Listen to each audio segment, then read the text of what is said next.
El raquis, también conocido como columna vertebral, es el eje central del cuerpo y está conformado por 33 vértebras. Este se dividirá en tres secciones principales: la columna cervical, que tendrá 7 vértebras, la columna torácica, que tendrá 12 vértebras intermedias, y la columna lumbar, que tendrá 5 vértebras. Cuando hablamos de la posición simétrica de la columna, nos referimos a que la columna vertebral está recta y vertical. Las vértebras estarán acomodadas y alineadas unas sobre otras y los discos intervertebrales estarán distribuidos uniformemente. Existen 4 diferentes curvas en el raquis, las cuales son la curva cervical, la curva torácica, la curva lumbar y la curva sacra, y estas aparecieron durante la filogénesis. Este cambio fue necesario para mantener el equilibrio y sostener el tronco en posición vertical. Una vértebra de tipo se compone principalmente por un cuerpo vertebral, un arco posterior, apófisis transversas, dos columnas secundarias y un agujero vertebral. El cuerpo vertebral es la parte más grande de la vértebra, con una forma cilíndrica y más ancha que alta. El cuerpo vertebral nos va a ayudar a conectar el arco posterior mediante los pedículos. Las divisiones funcionales de una vértebra son 4. Por delante se localiza el cuerpo vertebral, por detrás el arco posterior. El segmento móvil comprende el disco intervertebral, agujero de conjunción, las articulaciones ciboapofisiarias y los ligamentos amarillo e interespinoso. La relación funcional es la conexión entre el pilar anterior y el pilar posterior. Las uniones vertebrales se van a dividir en dos, que son los anexos de la pila anterior, que son el ligamento longitudinal anterior, el ligamento longitudinal posterior y los discos intervertebrales. De ahí están los anexos del arco posterior, que es el ligamento amarillo, ligamento interespinoso, ligamento supraespinoso, ligamento transverso y los ligamentos capsulares. La estructura del disco intervertebral estará dividida en dos. Primero con el núcleo pulposo, que es la parte central del disco y que en su 88% será de agua. El anillo fibroso es lo que rodea el núcleo pulposo y está formado por capas fibrosas concéntricas. El núcleo pulposo se comparará con una esfera intercalada entre dos planos, lo que le dará los movimientos de inclinación, rotación, flexoextensión, inclinación izquierda y derecha y rotación a la derecha y a la izquierda. La migración de agua del núcleo pulposo se puede dar gracias a una presión significativa como la presión generada por el peso del cuerpo durante la bipedestación. Esta tiene la capacidad de permitir que el líquido contenido en la parte gelatinosa del núcleo fluya a través de los orificios de la maceta vertebral. Esta migración ocurre de manera continua a lo largo del día, lo que conduce en cierta medida a una pérdida en promedio de 2 centímetros. Las fuerzas sobre el disco son especialmente significativas cuando se encuentran cerca del sacro, ya que, como sabemos, las estructuras cercanas deben soportar la suma del cuerpo corporal. Cuando el grosor del disco es normal, las relaciones de las articulaciones cartilaginosas a nivel de las articulaciones ciboapofisiarias son normales, debido a que las interlínea es paralela y regular. El disco intervertebral puede tener algunas variaciones según el nivel. En el raquis lumbar mide 9 milímetros de altura, en el raquis torácico mide 5 milímetros de altura y en el raquis cervical mide 3 milímetros de altura. El disco intervertebral se comportará de diferente manera en los distintos movimientos elementales. En la fuerza de rotación axial, las mesetas vertebrales tienden a distanciarse, lo que provoca un aumento en el grosor del disco. La fuerza de compresión axial, aquí el disco será aplastado, por lo que se ensanchará de la misma forma que el núcleo pulposo. En la flexión, la vértebra superior se deslizará hacia adelante, lo que resultará en una reducción del espacio intervertebral. La inflexión lateral, la vértebra superior se inclinará hacia un lado, mientras que el núcleo pulposo se dirigirá al lado contrario. La rotación axial, aquí las fibras del anillo fibroso experimentarán una tensión, mientras que las capas intermedias se distensarán. La rotación automática del raquis durante la inflexión lateral Se debe a que los cuerpos vertebrales giran sobre sí mismos, lo que provoca que su línea media se desvíe hacia la concavidad de la curva. Esta inclinación aumenta la presión del disco del lado de la concavidad. Las amplitudes del raquis en el movimiento de flexo-extensión van a ser diferentes debido a los segmentos del raquis. El raquis lumbar tendrá una flexión de 60 grados y una extensión de 20 grados. La toracolumbar tendrá una flexión de 105 grados y una extensión de 60 grados. La cervical tendrá una flexión de 40 grados y una extensión de 60 grados. La amplitud de la inflexión lateral del raquis será diferente. En el raquis lumbar, la inflexión lateral será de 20 grados. En el raquis torácico será de 20 grados y en el raquis cervical es de 35 a 45 grados. La rotación en el raquis será diferente. En el raquis torácico va de 35 grados. La rotación axial en el raquis cervical puede alcanzar los 45 a 50 grados. Y la rotación axial entre la pelvis y el cráneo alcanza los 90 grados.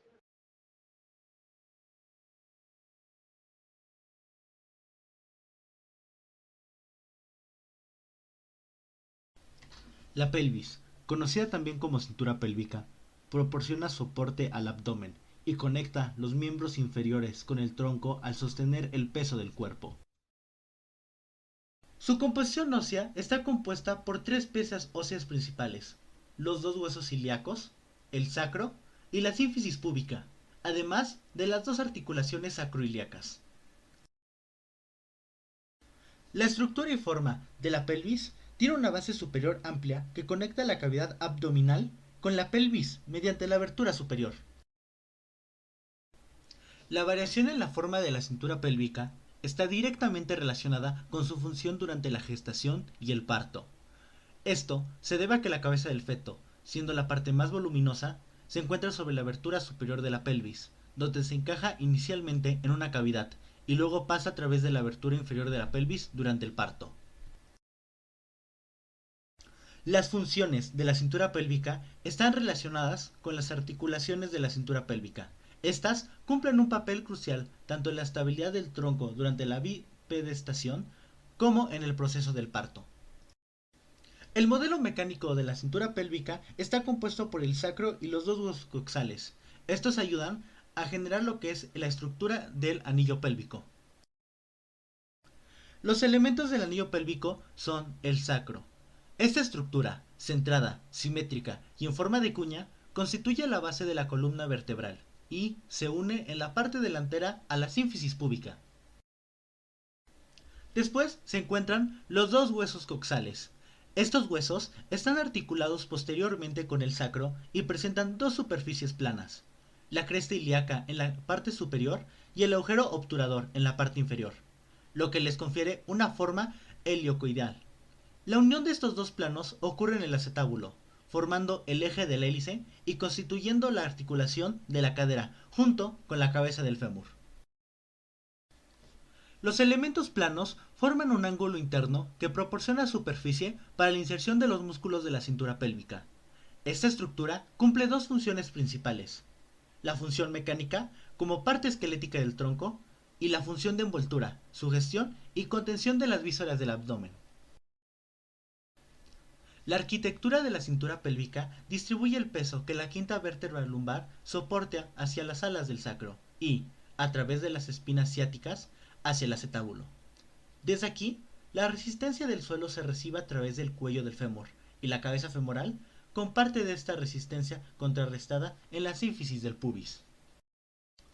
El sacro se integra en la pelvis como una cuña entre los dos huesos ilíacos, lo que facilita un sistema de autobloqueo de las articulaciones sacroiliacas, especialmente cuando soporta un mayor peso.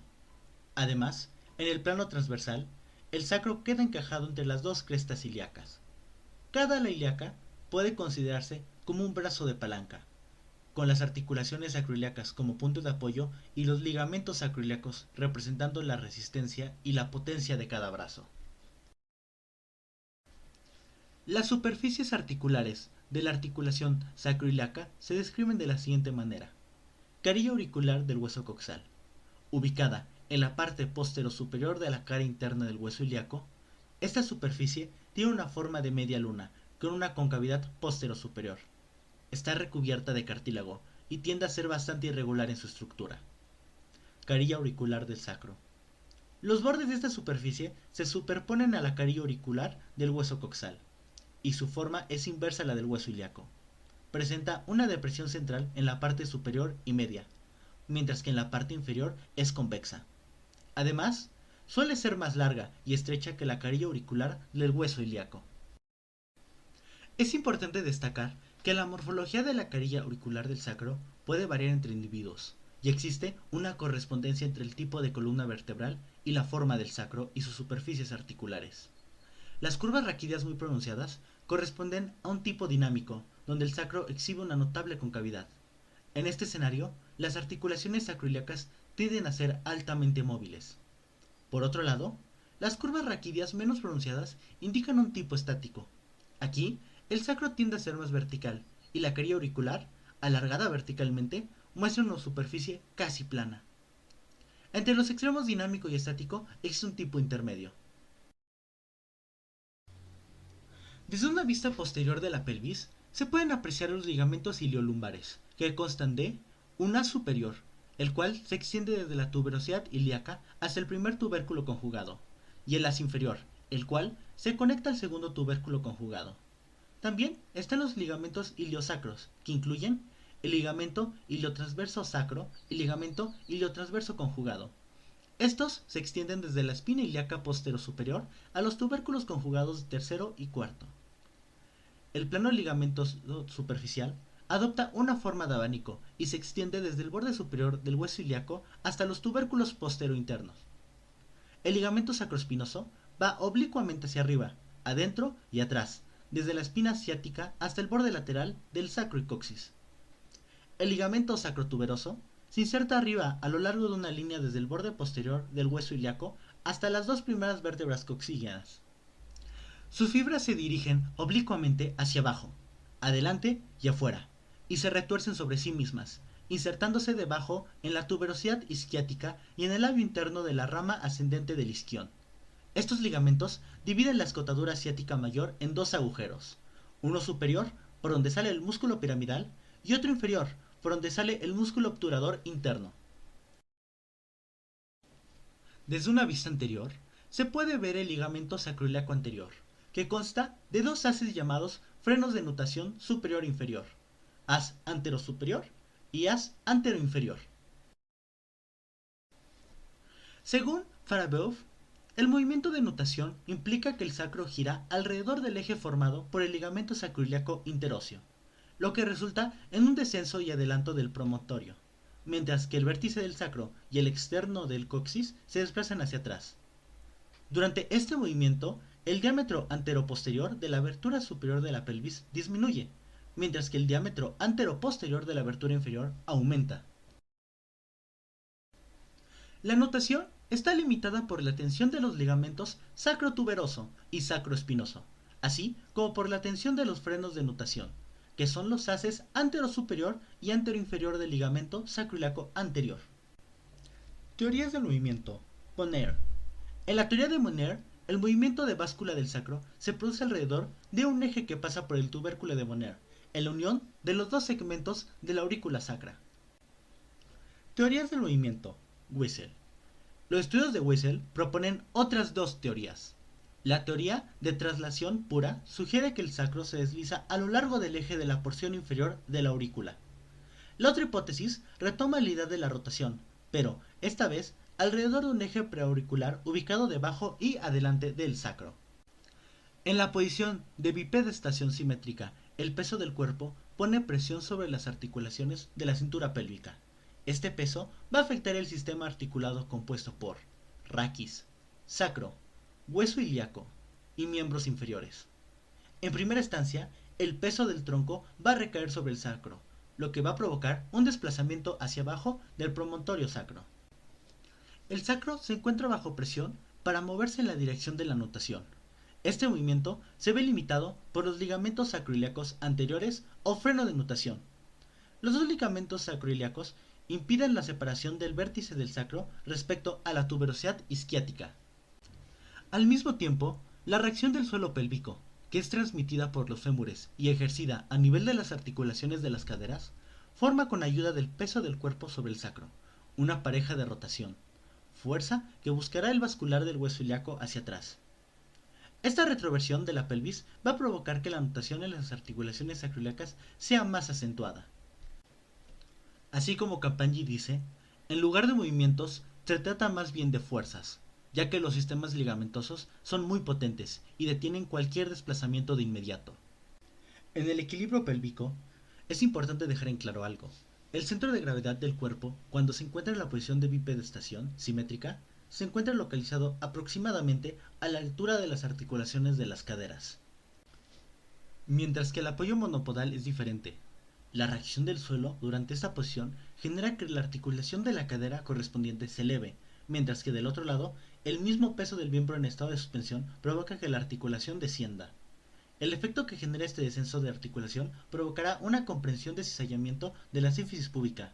Este movimiento tiende a elevar el pubis del lado de apoyo, mientras que desciende del lado donde no se encuentra la suspensión. En una articulación dislocada se puede apreciar la aparición de un desnivel durante la marcha. El dolor al andar se da debido a que se lastimó una de las articulaciones sacroiliacas. Los ligamentos de esta son bastante fuertes, pero cuando presenta un daño por una dislocación traumática, los movimientos causan dolor a cada paso. La solidez mecánica del anillo pélvico condiciona, pues, tanto la bipedestación como la marcha. La posición de cúbito en extensión. La extensión de las articulaciones de la cadera bascula la pelvis en anteversión y el vértice del sacro se ve impulsado hacia adelante. Esto provoca una disminución de la distancia entre el vértice del sacro y la tuberosidad isquiática, así como una rotación en la articulación sacroiliaca en el sentido de la contranutación. Esta posición genera un ensanchamiento de la pelvis, lo cual la hace una posición importante para el inicio del parto, ya que favorece el descenso de la cabeza fetal hacia la pelvis menor. En flexión, la tracción que generan los músculos isquiotibiales tienden a bascular la pelvis en retroversión respecto al sacro. Este movimiento provoca una disminución del diámetro anteroposterior de la abertura superior de la pelvis, así como aumenta los dos diámetros de la abertura inferior de la pelvis. Esta posición es adoptada durante el momento del expulsivo del parto, ya que favorece la salida de la cabeza fetal durante su paso por la abertura inferior del pelvis. Todos estos movimientos se pueden catalogar como movimientos de nutación. Durante el cambio de posición entre la flexión y la extensión de los muslos, la amplitud media del desplazamiento del promontorio es de 5,6 milímetros. Se modifica las dimensiones de la excavación pélvica para facilitar el paso del feto durante el parto y la flexión de los muslos sobre la pelvis corrige la lordosis lumbar. En la visión interna de la hemipelvis derecha, en esa parte se pueden apreciar únicamente el hueso coxal derecho y el sacro, los cuales son acompañados por los siguientes ligamentos. Ligamento sacroespinoso, extendido desde el borde externo del sacro a la espina ciática. Ligamento sacrotuberosos, extendido desde la parte inferior del borde externo del sacro y del coxis a la tuberosidad isquiática, con su prolongación falciforme sobre la rama isquiopúbica. Entre los dos huesos y los ligamentos se delimitan dos agujeros, el agujero superior, ubicado en la gran incisura, y el agujero inferior. Comunica la cavidad pélvica con la raíz del miembro inferior. Los músculos rotadores externos se encuentran en los dos agujeros, los cuales permiten la salida de estos músculos, los cuales son músculo piriforme, origen en la cara anterior del sacro, y segundo y tercer agujero del sacro. Se inserta sobre el trocante mayor, tras haber pasado por la gran incisura. De esta incisura salen la arteria glútea, por arriba, y el nervio ciático, por abajo. Músculo obturador interno. Se inserta sobre el contorno del agujero obturador y la superficie cuadrilátero. Se pliega en ángulo agudo sobre el borde posterior de la pequeña incisura para dirigirse por adelante y por fuera, para ser acompañado por los músculos gemelos para insertarse en el trocánter mayor. Otros músculos se pueden apreciar.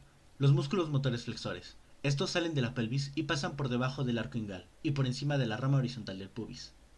El músculo ilíaco se inserciona en toda la extensión de la fosa ilíaca interna, y el músculo psoas mayor se origina en la apófisis transversas de los lumbares. Estos dos músculos sirven en un músculo iliopsoas para insertarse por medio de un tendón común sobre el trocante menor.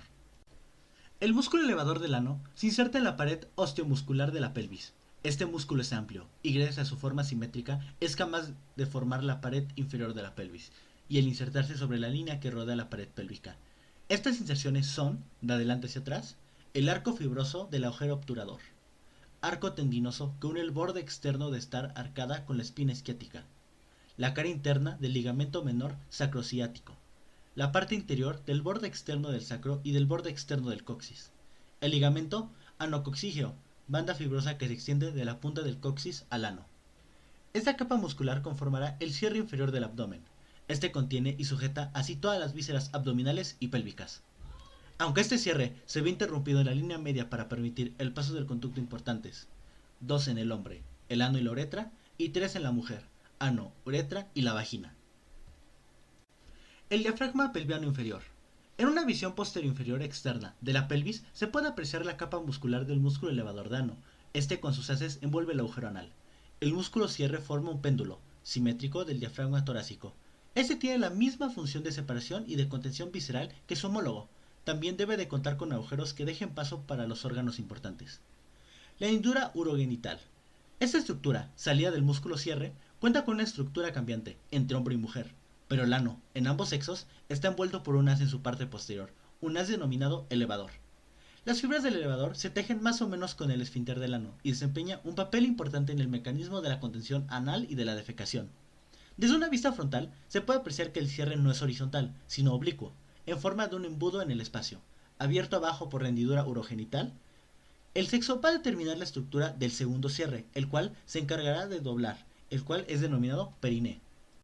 El plano superficial está constituido por el músculo transverso superficial del periné, que se extiende transversalmente de una rama isquiopúbica.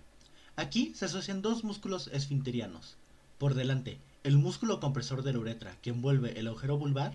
Por detrás, el esfínter anal, que envuelve con un anillo muscular el canal anal. El plano profundo está constituido por dos músculos, músculo transverso profundo del periné y el músculo isquiocavernoso. Este envuelve el cuerpo cavernoso, se inserta en la rama isquiopúbica y forma el clítoris, uniéndose con su homólogo abajo, la sínfisis púbica. El músculo, cuya función es la de comprimir el cuerpo cavernoso, tiene la misma disposición que este último. Desde una visión en perspectiva anterosuperior, podemos apreciar en su totalidad el volumen virtual de la cavidad abdominopélvica. Este volumen se puede dividir en dos mediante la abertura superior en una visión en perspectiva de las tres aberturas. La abertura superior. Esta se sitúa en el anillo pélvico. Esta es una línea circular continua que se extiende desde el promontorio sacro hacia el borde superior de la sínfisis púbica. Este tiene la característica de que pasa por la línea arqueal del ilion. Debido a los conocimientos que se tiene sobre las dimensiones de estos agujeros durante la gestación, es bastante fácil ser medidos con pruebas radiológicas. Algo que se puede apreciar desde la primera visión presentada es que se puede constatar que el volumen abdominal, situado por encima de la abertura superior, es mayor que el volumen del pelvis menor, que se encuentra por debajo. Abertura media. Siendo una abertura que solo se puede apreciar desde una vista en perspectiva, esta está delimitada por 4 puntos: el borde inferior de la sínfisis púbica, las espinas isquiáticas y la cara anterior del sacro. Abertura inferior. Al igual que la abertura media, solo se puede apreciar desde una vista en perspectiva, y esta se encuentra delimitada por 4 puntos: el borde inferior de la sínfisis púbica, el externo del coxis y la cara interna de las dos tuberosidades isquiáticas. El bebé y su relación con estos volúmenes. Cuando migra el bebé de su posición abdominal a su posición pélvica y luego hacia el exterior, se colocará en la que se denomina el conducto genital. Esta está materializada de una forma idónea por un gran tubo, con un codo hacia adelante y que pasa a través de las 3 aberturas. Cuando inicia el parto, empieza una gran cantidad de procesos en el organismo de la parturienta. Esto con el objetivo de la migración del recién nacido a través de la hilera genital. Esto supone una sucesión de fenómenos muy bien coordinados. Bajo el pujo abdominal, la cabeza inicia a atravesar la abertura superior. Este proceso es el encajamiento. Aquí la cabeza del recién nacido se encuentra en la pelvis menor. El útero cuenta con una potente musculatura, compuesta por fibras circulares, oblicuas y longitudinales. Este comenzará a contraerse de manera rítmica, mientras que el cuello uterina empezará a dilatarse. Este proceso es denominado trabajo de parto. Gracias al estado hormonal provocado por el embarazo, la flexibilidad de la anfiteosis púbica se ve facilitada, por lo que se aumentará el diámetro pélvico gracias a la separación de la sínfisis púbica. Aquí se genera una separación de casi 1 centímetro, por lo cual todos los diámetros aumentarán. Esta fase inicia cuando el agujero cervical está dilatado al máximo. Aquí la notación va a determinar el diámetro de la abertura inferior. Este proceso es favorecido por la flexión de las caderas sobre la pelvis, por lo que si se busca una posición óptima para un parto, se puede ocupar la posición ancestral. La posición ancestral, utilizada por gran parte de la humanidad, incluso en la actualidad, es la suspensión por los brazos durante una posición de flexión en las piernas. Por esto provoca una flexión de las caderas, la cual favorece a la nutación y por lo tanto la abertura inferior. Debido a que se realiza en una posición vertical, favorece el pujo abdominal, gracias al apoyo del peso de las vísceras, a la acción del diafragma torácico y a la contracción de la cincha abdominal. Gracias a las investigaciones, podemos determinar que los músculos más eficaces son los músculos amplios, el músculo oblicuo externo del abdomen, músculo oblicuo interno del abdomen y el músculo transverso del abdomen. Este desplaza hacia atrás, hacia el raquis y hacia el eje de conducto genital al útero desproporcionado, inclinándose por fuera del abdomen. La vejiga actúa como un reservorio para almacenar la orina producida por los riñones y permite su evacuación cuando se desea. Tanto la capacidad de contener la orina como la capacidad de orinar voluntariamente son funciones cruciales para la autonomía individual. La contención urinaria facilita el llenado gradual de la vejiga, ubicada en la parte más anterior de la pelvis. Mientras el músculo esfínter liso de la uretra, compuesto por fibras lisas, se contrae, la vejiga permanece contenida. Un segundo músculo, el esfínter externo de la uretra, que forma parte del plano superficial del periné y está compuesto por fibras musculares estriadas y, por lo tanto, voluntarias, se encuentra más abajo de la uretra posterior y controla tanto la contención como la micción. La contracción voluntaria de este músculo esfínter la que permite contener la micción cuando se siente una necesidad muy grande de orinar. Las heces se acumulan en el recto, la parte final del intestino grueso que continúa desde el colon izquierdo. El control de la retención fecal involucra dos factores principales: la acción del músculo elevador del ano, que rodea el canal anal y al contraerse lo desplaza hacia adelante, y el músculo esfínter externo del ano, compuesto por fibras musculares estiradas y voluntarias, que controla la retención y la defecación al relajarse.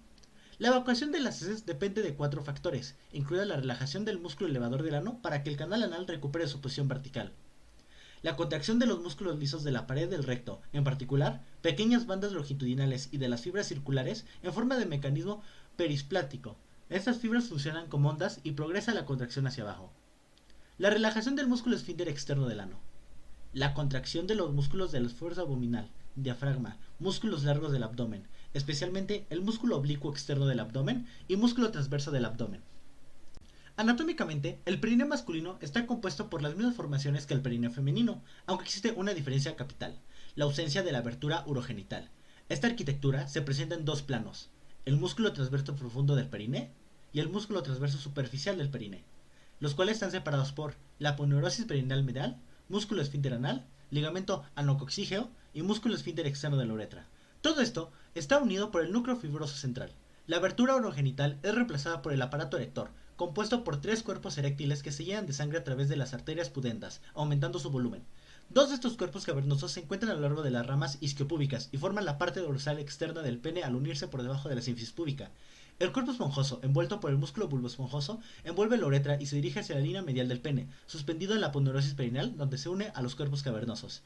Estos tres cuerpos eréctiles están envueltos por la túnica albuginea, una capa inextensible que proporciona rigidez al pene durante la erección. La uretra masculina termina en el meato urinario en el extremo del glande del pene. El control urinario cuenta con las mismas bases que el caso de la mujer, solo que con un aspecto suplementario: la próstata, glándula situada en la base de la vejiga y alrededor de la uretra inicial. Su función es segregar el líquido espermático. Cuando la vejiga se llena, dos esfínteres garantizan la continencia: el esfínter liso del cuello vesical, que envuelve la uretra inicial intraprostática, y el esfínter externo, localizado en la punta de la próstata. Este garantiza la contención voluntaria. Cuando hay una hipertrofia prostática, la glándula agrandada puede obstruir la uretra inicial, causando retención urinaria y formando un globo vesical que se eleva por encima del pubis. La evacuación de la vejiga se logra mediante la contracción del músculo liso de la vejiga, el detrusor, mientras que se relaja los esfínteres lisos y externos.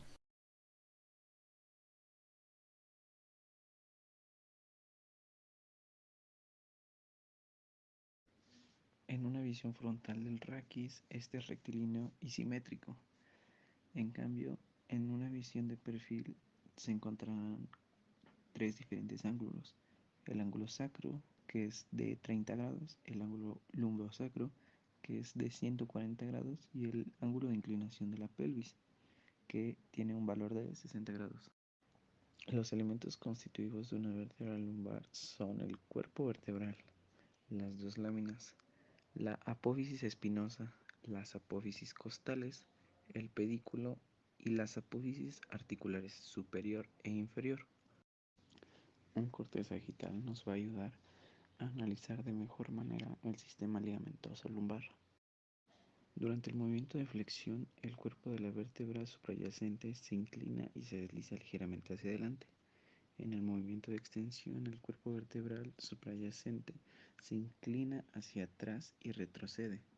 Y en el movimiento de inflexión lateral, el cuerpo de la vértebra se inclina hacia el lado de la concavidad.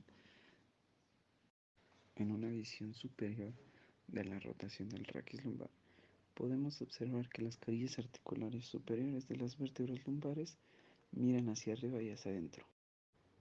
En una visión lateral, en razón de la inclinación de la meseta superior de la primera sacra, puede constatarse que el cuerpo de la quinta lumbar tiende a deslizarse hacia abajo y hacia adelante, mientras que en una vista superior las apófisis articulares inferiores de L5 se encastran entre las apófisis articulares superiores de la primera sacra. Los ligamentos iliolumbares se dividieron en dos. El as superior, también denominado as iliotransverso lumbar superior, y el as inferior, también denominado as iliotransverso lumbar inferior. Los músculos posteriores del tronco serán los músculos transverso espinosos, los músculos interespinosos, el músculo longuísimo y el músculo iliocostal torácico. La vértebra L3 posee un arco posterior más desarrollado, ya que sirve de relevo muscular. T12 constituye el punto de inflexión entre la sifosis torácica y la lordosis lumbar. Los músculos laterales del tronco van a ser dos, que es el músculo cuadrado lumbar y el músculo psoas mayor.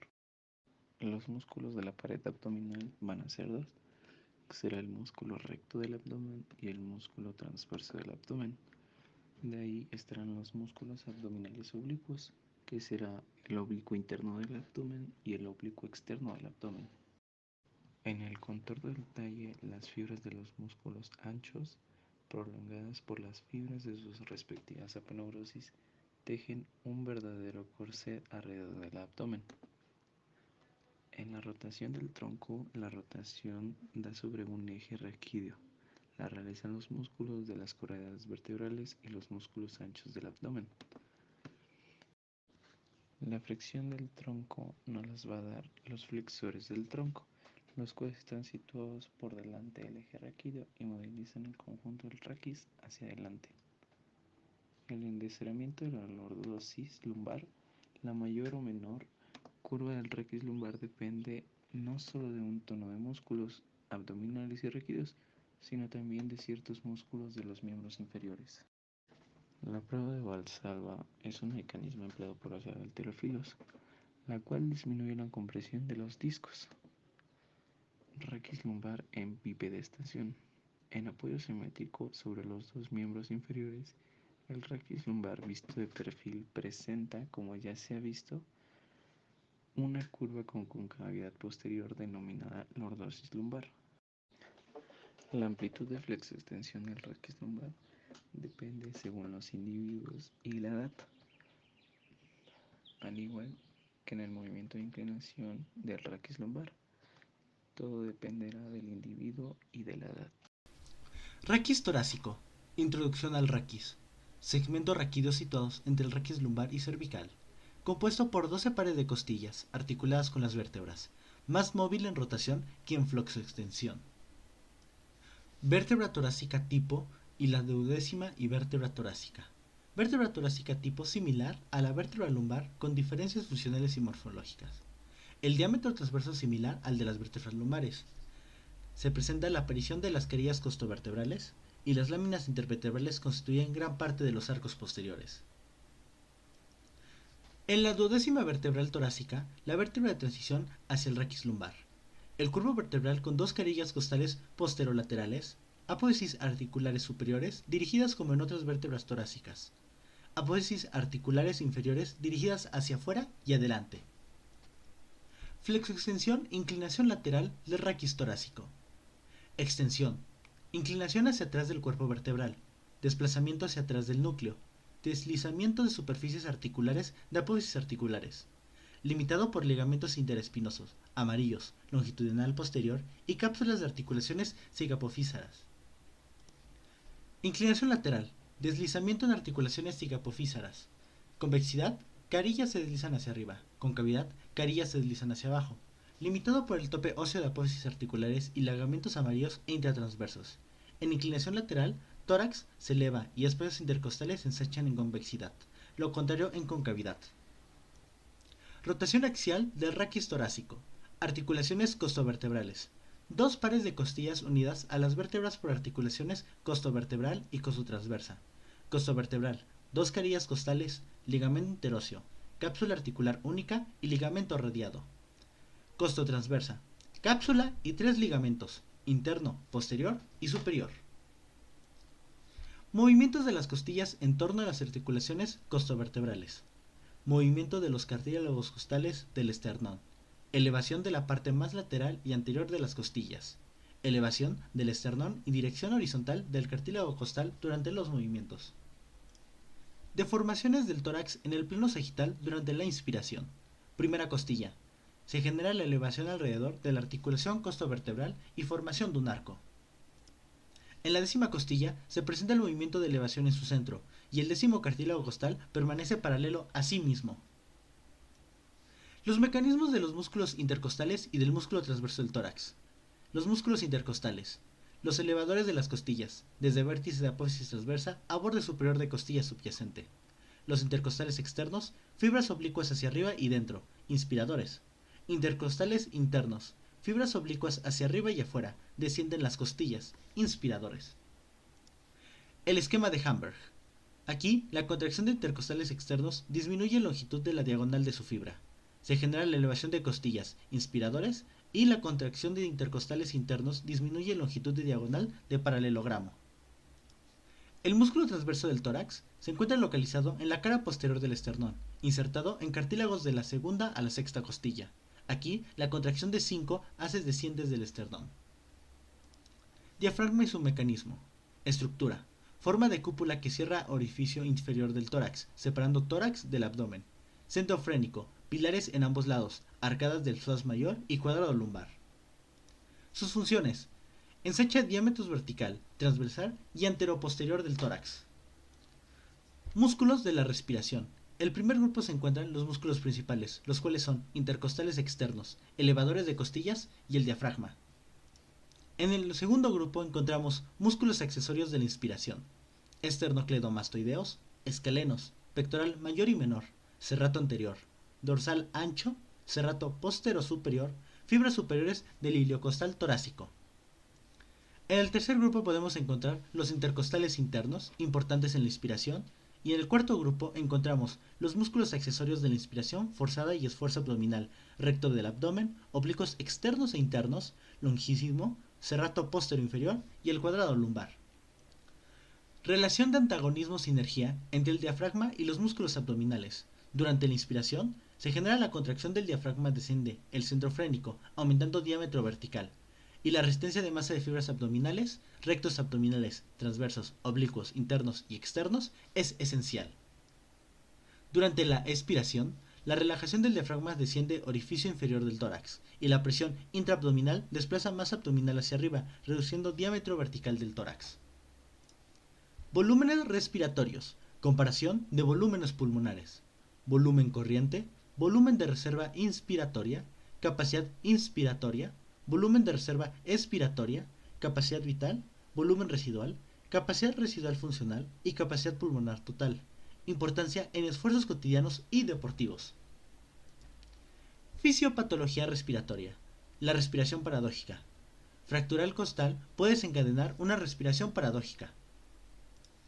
Los factores que afectan la eficacia respiratoria son neumotórax, obstrucción bronquial, fracturas costales, pleuresia, dilatación gástrica aguda, meteorismo abdominal, parálisis del nervio frénico. Impacto de la posición del cuerpo. En la posición de cúbito supino y lateral, afecta la mecánica ventilatoria. Tipos respiratorios. La diferencia según edad y sexo. Mujeres, hombres, niños y ancianos tienen mecánicas ventiladoras distintas. Importancia en deportistas y músicos. Aquí se resalta la importancia de la respiración en su desempeño. Espacio muerto, definición y ejemplos. El volumen de aire que no participa en intercambios respiratorios. Espacio muerto anatómico y fisiológico. Aquí, la importancia de reducir espacio muerto para aumentar el rendimiento ventilatorio del paciente. La complianza torácica, la medida de elasticidad. Esta relación entre presión intertorácica y el volumen torácico se ve afectada por la elasticidad. La curva de complianza se representa en la relajación total del tórax. Movilidad elástica de los cartílagos costales. Mecanismos de inspiración y expiración. Los cartílagos costales permiten movimientos verticales y laterales, y la flexibilidad disminuye con la edad. Músculos de la laringe y protección de vías aéreas durante la deglución. El cierre de la glotis y tos. Aquí, los músculos de la laringe protegen vías respiratorias. Protección durante la deglución. Aquí actúa el hipoglotis cierra glotis, desviando alimentos hacia el esófago. Glotis y cuerdas vocales. La fonación. Función de la glotis. Regula el paso del aire durante la fonación. Mecanismo de apertura y cierre. Los músculos crioquededos abren y cierran el glotis. Tensión de las cuerdas vocales. Afectúa altura del sonido producido. Regulación de la tensión vocal. Los músculos ajustan la tensión de las cuerdas vocales.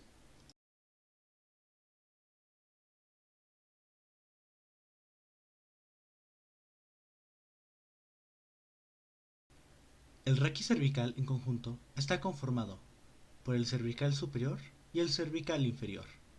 Las tres primeras vértebras cervicales son atlas, C3 y axis. Las articulaciones atlantoaxiales están compuestas por una articulación axial y dos articulaciones laterales. La flexoextensión de las articulaciones atlantoaxiales y atloidontoideas está conformada por la flexión y la extensión. Aquí se puede apreciar la rotación en las articulaciones atlantoaxiales lateral y media, desde su visión superior. Las superficies de la articulación atlanto-occipital. Existen dos articulaciones atlanto-occipitales, mecánicamente unidas, pares y simétricas. Acá se encuentra la visión posterior y la visión superior. En la rotación en las articulaciones atlanto-occipitales es cuando el hueso occipital gira sobre el atlas, participa en un movimiento general de rotación del atlas sobre el axis, que se efectúa en torno al eje vertical.